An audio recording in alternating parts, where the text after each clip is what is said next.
Walaupun kenyataannya orang yang usianya lebih tua juga tuh, itu tuh nggak selamanya bisa becus ngurus negara ya. All 10 of the world's most populated countries have leaders or a leader-elect over the age of 70. Kenapa cara ini jadi banyak dipakai di banyak negara? Ya soalnya cara ini tuh efektif.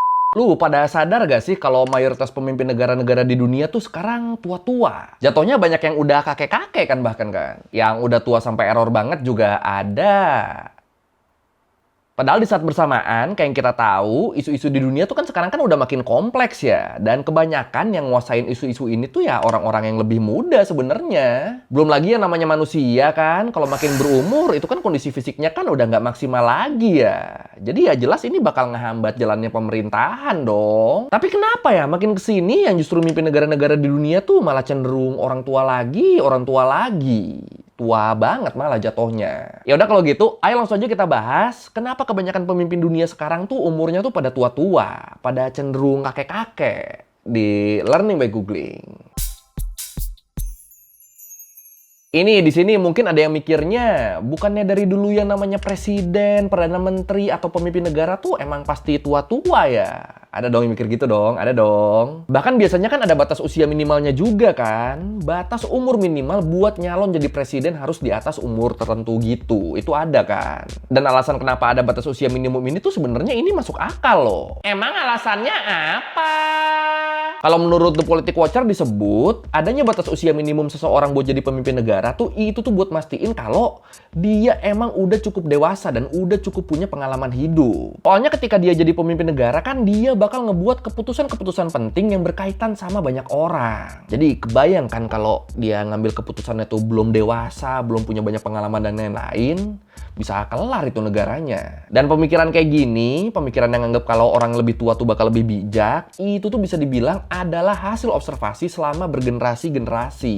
Ya kalau lu inget di video gue yang ngebahas kenapa Socrates anti demokrasi, video yang entah kenapa bikin gue diserang beberapa pendukung paslon tertentu, di situ kan gue ada nyebut ya kalau posisi-posisi penting di pemerintahan Athena juga tuh waktu itu udah diisi sama orang-orang yang dewasa.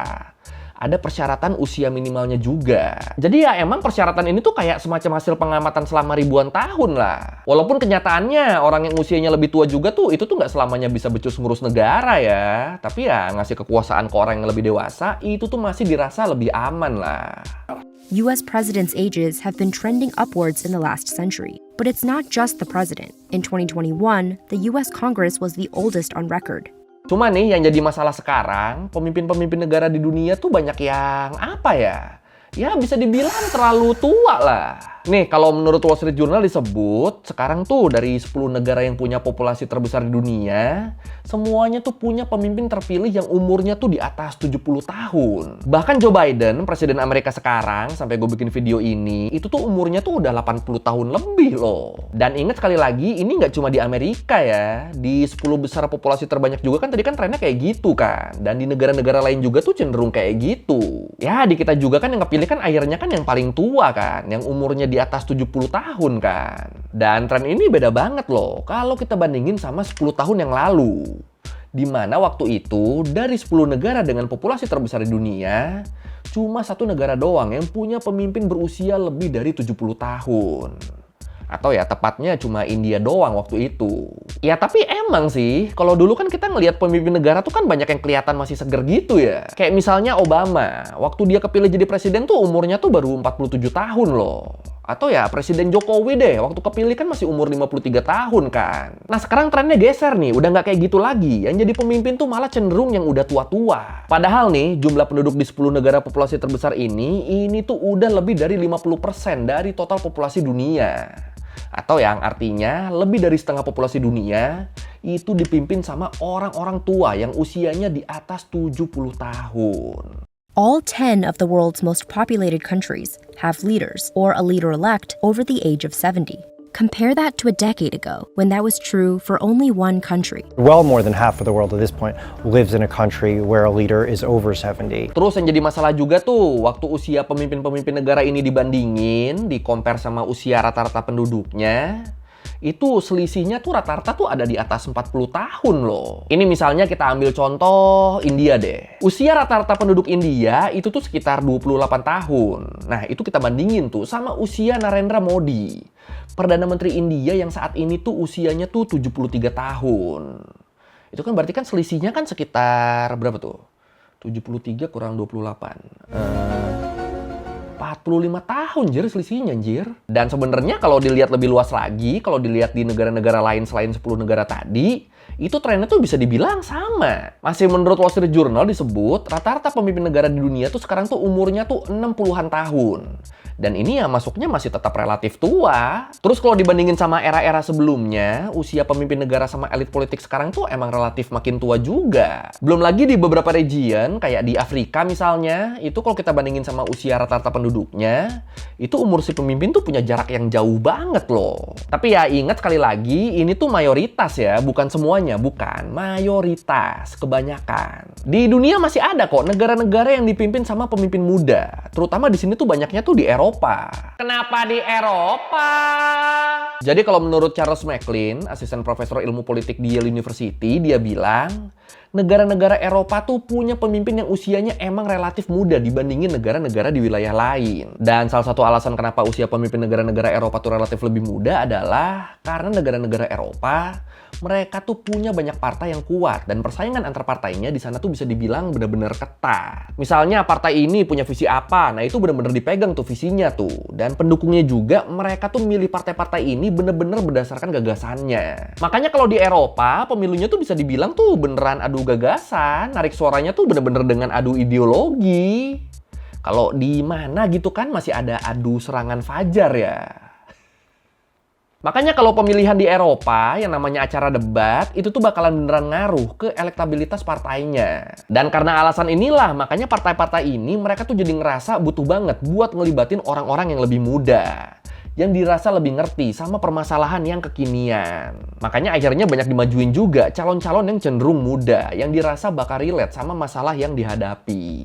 In Europe, people are older, but politicians aren't. The cases where we often tend to see particularly younger leaders or exceptions to this rule are often in countries that have very strong parties and a strong party system. Countries where parties get very actively involved in recruiting young people into their ranks. Dan kalau ditanya alasan kenapa para pemimpin dunia sekarang makin tua, kalau menurut The Conversation, ini tuh ada beberapa alasan ya. Alasan yang pertama, karena emang teknologi kesehatan sekarang tuh udah makin canggih. Jadi kalau dulu kan masih banyak tuh penyakit-penyakit yang belum diketahui penyebabnya dan gimana cara ngatasinnya kan. Nah, seiring berkembangnya zaman, sekarang udah banyak banget tuh penyakit yang bisa diobatin atau bahkan dicegah sejak dini. Dan berkat ini makanya angka harapan hidup manusia tuh jadi ikutan meningkat, termasuk angka harapan hidup orang-orang tua yang mimpin dunia. Jadi kalau yang dulunya umur 60-70 tuh udah sakit-sakitan, udah nggak bisa ngapa-ngapain segala macem, nah sekarang mereka nyapres pun masih mampu kan. Terus alasan yang kedua tuh karena masalah uang. Ya buat orang-orang yang masih muda, mau sebagus apapun kepemimpinannya, mau sebagus apapun ide-idenya,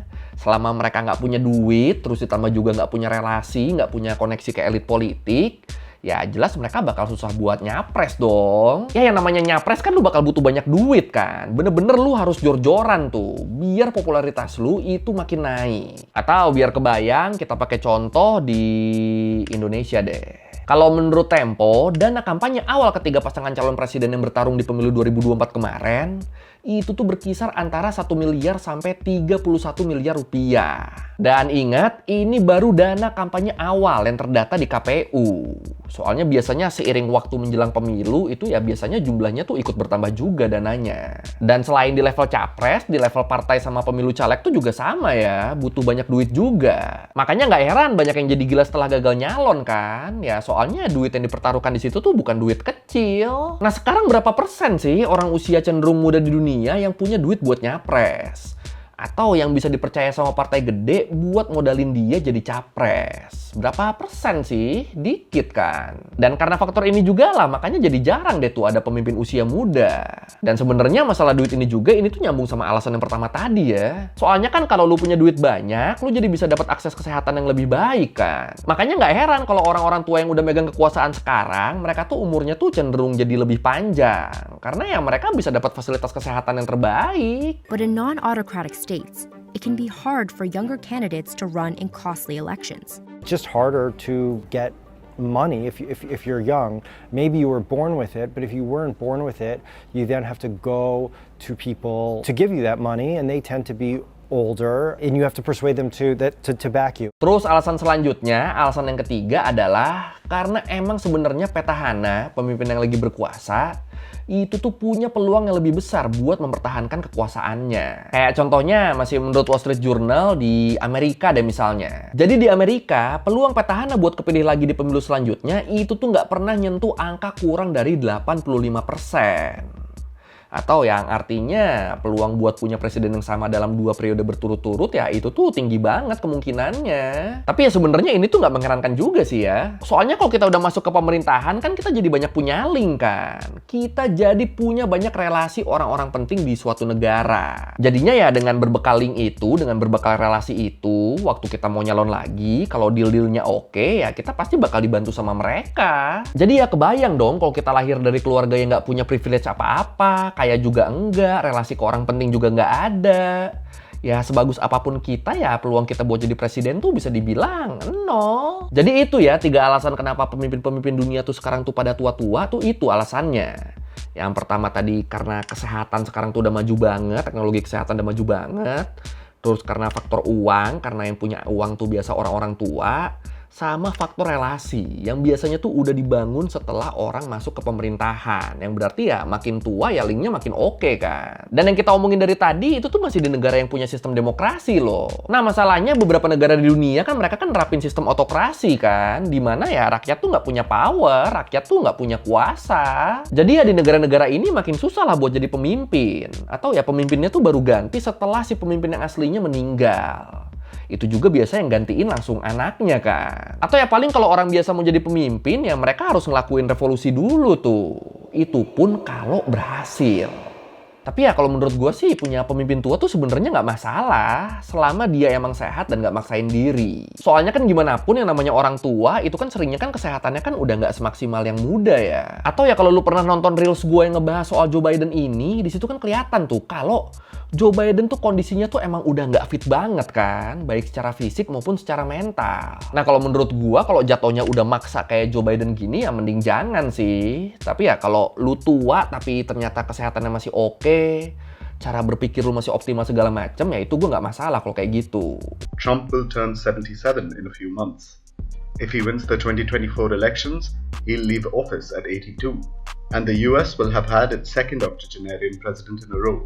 Terus nih kalau menurut Charles McLean, si asisten profesor di Yale University tadi, dia bilang kondisi sekarang ini di mana perpolitikan negara tuh dikuasain orang tua, itu tuh ngebikin kebanyakan anak muda jadi malas buat berpartisipasi di pemilu. Padahal pemilu tuh kan penentu gimana nasib suatu negara buat beberapa tahun ke depan. Nah kalau anak-anak mudanya malas kan ini bahaya kan. Padahal di semua negara, di negara manapun yang namanya anak muda, mereka tuh jadi penyumbang suara terbesar di pemilu loh. Lah, kalau anak mudanya aja males sama pemilu, ini kan bahaya banget kan. Atau buat gambarannya nih, setelah dilakuin survei sama PBB disebut, cuma 44% pemilih usia dewasa muda, antara umur 18-29 tahun, yang menyatakan diri akan selalu berpartisipasi dalam pemilu. Nggak nyampe setengahnya loh. Bandingin sama hasil survei di semua kategori usia lain yang hasilnya 60% respondennya tuh menyatakan mereka bakal selalu berpartisipasi dalam pemilu. Jadi ya based on datanya pun emang berasa banget kalau anak muda sekarang ya mereka tuh cenderung kurang antusias sama pemilu. Dan ini termasuk gua sih. Nih kalau lu mau tahu ya di pemilu kemarin karena gua ngerasanya semua paslon tuh cuma pengen suara gua, akhirnya ya gua berlaku adil. Itu 3-3-nya gue coblos tuh, biar adil, biar semuanya dapet. Baik kan gue kan? Tapi ya gimana ya, gue tuh kalau ada pemilu tuh emang di otak gue tuh selalu relate sama dialog dari webtoon Reborn Rich yang ini sih soalnya. Ya ini jangan ditiru ya, ini ya bahaya nih. Aduh. Semoga kedepannya bisa berubah lah. Tapi ya nggak heran sih kalau sikap anak muda sekarang begini, apalagi ya dengan kemajuan teknologi yang ada sekarang kan. Gara-gara itu, anak-anak muda tuh kan jadi jauh lebih mudah terpapar informasi kan. Dan mereka jadi tahu kalau dunia tuh emang lagi nggak baik-baik aja. Nah berkat paparan informasi yang nggak terbatas ini, jadinya banyak isu yang menurut anak muda tuh penting, tapi sama orang-orang tuanya itu malah dianggap nggak penting. Kayak misalnya contoh isu lingkungan deh. Ini soalnya kalau dari sepengamatan gua, ini tolong koreksi nih kalau salah, tapi gue ngelihatnya kebanyakan yang nyampein isu-isu lingkungan tuh kebanyakan tuh usianya tuh cenderung muda loh. Jarang gue ngelihat pejabat yang udah tua banget terus mereka nekenin pentingnya ngejaga lingkungan. Itu tuh jarang banget gue liatnya. Jadi ya itu salah satu contohnya ketika isu lingkungan sama orang-orang yang cenderung muda tuh dianggap penting, di sisi lain sama pemerintah yang diisi sama orang-orang tua, itu mereka tuh cenderung bodo amat sama isu itu. Yang penting buat mereka mungkin cuan. Mungkin. But the overrepresentation of older politicians could mean that Young people in particular are just less interested in, say, a given election when the leaders are much older than them. around the world, youth voter turnout is lower than the rest of the voting age population. Nah, karena ngelihat potensi anak muda yang mulai cuek sama politik inilah, makanya di situ politisi-politisi tua mereka tuh mulai banyak yang pakai gimmick buat narik simpati anak-anak mudanya. Jadi ya karena anak-anak mudanya udah bodo amat sama politik, dikasih visi misi program kerja segala macam juga nggak akan mereka lirik. Akhirnya politisi-politisi ini mikirin cara lain. Gimana caranya biar anak-anak muda ini bisa ngelirik kita. Dan ya jadi tertarik sama kita. Itu pada mikir tuh gimana caranya tuh. Akhirnya ya itu yang kepikiran gimmick-gimmick itu. Atau ya intinya biar bisa narik simpati anak muda, gimana caranya nih biar kita kelihatan friendly dan sesuai sama image ideal anak muda. Jadinya yang diandelin dari situ ya gimmicknya tuh, bukan visi misinya. Karena ya dikasih visi misi juga percuma sama anak mudanya kebanyakan nggak dipelajari kan. Dan contoh presiden yang menang dengan cara seperti ini tuh, ini. Bongbong Marcos di Filipina. Yang pas menang pemilu, dia tuh udah umur 64 tahun. Itu waktu masa kampanye, gimmicknya tuh beneran dimaksimalin kan. Pokoknya dimanapun ketika ada kesempatan, itu Bongbong Marcos pasti joget-joget lucu-lucu gemes gitu. Sampai anak muda Filipina lupa sama masa lalu emak bapaknya Bongbong. Ya antara lupa atau emang nggak mau nyari tahu sih. Dan sayangnya cara-cara kayak gini ternyata selain di Filipina ini juga tuh berhasil di banyak negara nih. Ya kayak di Amerika, Donald Trump aja dia juga kan sekarang kan mulai pakai gimmick joget-joget kan. Atau di Meksiko deh, di sana juga politisinya tuh sekarang tuh jadi pada doyan joget. Ya pokoknya di banyak negara lah. Dan kalau ditanya alasan kenapa cara ini jadi banyak dipakai di banyak negara, ya soalnya cara ini tuh efektif. Walaupun sebenarnya bahaya. Kenapa bahaya? Ya lu bayangin aja, di saat anak mudanya mulai cuek sama politik, nggak mau belajar karena emang udah capek sama orang-orang tua di politik, mereka malah dikasih gimmick yang ngasih image kalau salah satu orang tua ini ternyata berjiwa muda. Ngelihat itu si anak muda kaget, dia ngerasa terpukau, terus dia mikirnya, wah orang tua yang ini ternyata asik juga nih, gua pilih ah. Akhirnya dia milih cuma berdasarkan gimmick aja, bukan berdasarkan kredibilitasnya, apalagi berdasarkan program kerjanya. Ya udah, kalau kayak gitu ya makin berjaya itu yang tua-tua. Tapi kebayang ya kalau trennya kayak gini ya mungkin di masa depan semua capres tuh pada joget ya. Jadi orang milih tuh ya berdasarkan yang jogetnya paling asik aja udah. Anjir, hancur dong kalau gitu ya. Tapi kalau menurut lu sendiri gimana nih? Apakah emang politik akan selalu dikuasain sama orang tua? Atau ada saatnya dimana anak-anak muda itu bakal mulai bangkit buat mimpin negara? Yang mana nih? Silakan komen.